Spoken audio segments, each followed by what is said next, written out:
আপনারা দেখছেন বার্তা এক নজর। দাম না কমালে কোচবিহার জেলার চ্যাংরাবান্ধা স্থলবন্দর দিয়ে বোল্টের আমদানি বন্ধ করে দেওয়া হবে। বৈঠক করে কয়েকদিন আগে এমনটা সিদ্ধান্ত নিয়েছিলেন বাংলাদেশের বুড়িমারি স্থলবন্দরের ব্যবসায়ীরা। সেই অনুযায়ী শনিবার সকাল থেকে এই স্থলবন্দর দিয়ে বাংলাদেশে বোল্টার পাঠানো বন্ধ থাকলো, যার কারণে এই দিনে সীমান্তে বাণিজ্য কেন্দ্র অনেকটাই শুনশান থাকলো। তবে দ্রুত সমস্যা মিটুক এটা চাইছেন ট্রাক মালিক থেকে ব্যবসায়ী সকলেই। বোল্টার পাঠানো বন্ধ থাকলেও অন্য পণ্য রপ্তানি চলছে। সমস্যা মেটানোর কথা বলছেন চ্যাংরাবান্ধা ট্রাক মালিক সমিতির সম্পাদক আব্দুল সামাদ। বিষয়টি দেখা হচ্ছে বলে চ্যাংরাবান্ধা এক্সপোর্টস অ্যাসোসিয়েশনের সম্পাদক উত্তম সরকার এবং সভাপতি মনোজ কুমার বক্তব্য। ওপারের ব্যবসায়ীদের বক্তব্য, ভুটান থেকে প্রতি টন বোল্টার $16 আমদানি করছেন, প্রতি টন $10 করছেন ভারত থেকে। এই দর কমানোর দাবি রয়েছে তাদের কথায়। দর কমাতে হবে, বৃদ্ধি করাতে চলবেই না। বাংলাদেশের বর্তমান অর্থনৈতিক মন্দা পরিস্থিতির কারণে এই দরে বোল্টার আমদানি করে তাদের পোষাচ্ছে না।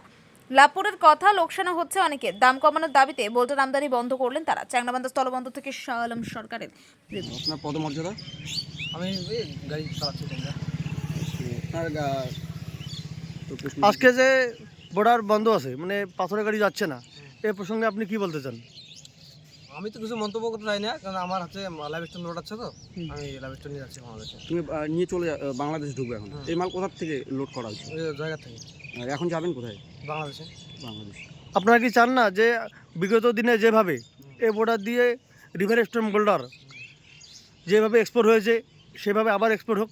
হ্যাঁ, অবশ্যই, কারণ নাহলে তো সবারই অসুবিধা না। এখন বাংলাদেশ বোল্ডার নিচ্ছে না, এতে আপনাদের চালক থেকে বা গাড়ি মালিকের কি সমস্যা হতে পারে বা কি সমস্যা হতে পারে? আমাদের তো কোনো সমস্যা হতে পারে না, কিন্তু সমস্যা হয়তো ওদেরই হতে পারে। আমাদের কোনো সমস্যা, আমরা তো এখানে গাড়ি না চালাবো, আমরা অন্য জায়গায় গাড়ি চালাবো, আমাদের কোনো সমস্যা নেই। ভাই দেখেন, এইটা চ্যাংরাবান্ধাটা হচ্ছে ইন্টারন্যাশনাল বর্ডার। আজকে বাংলাদেশ থেকে ডাক দিছে যে ইন্ডিয়ান কোনো মাল নিবে না।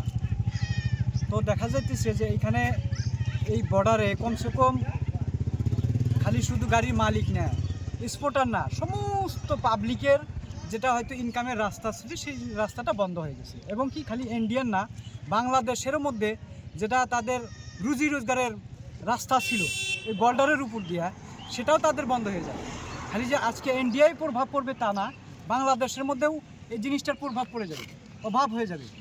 তাই আমি চাই সরকারের কাছে আবেদন যে এই বন্ধটা যাতে অতি সত্বর তাড়াতাড়ি যাতে উঠাইয়া নিতে পারে। এটা দুই পক্ষ আলোচনার মাধ্যমে যেন এই বন্ধটা উঠাইয়া নেয়, তাতে খুব যেমন সবার জন্য খুব ভালো হবে। এটুক বলে আমি কথা শেষ করছি। ধন্যবাদ। আপনার নাম এবং পরিচয়? আমার নাম আব্দুল মালেক, বাড়ি হলো Assam, district Goalpara, village Ambari, PS বগুয়াল। ধন্যবাদ।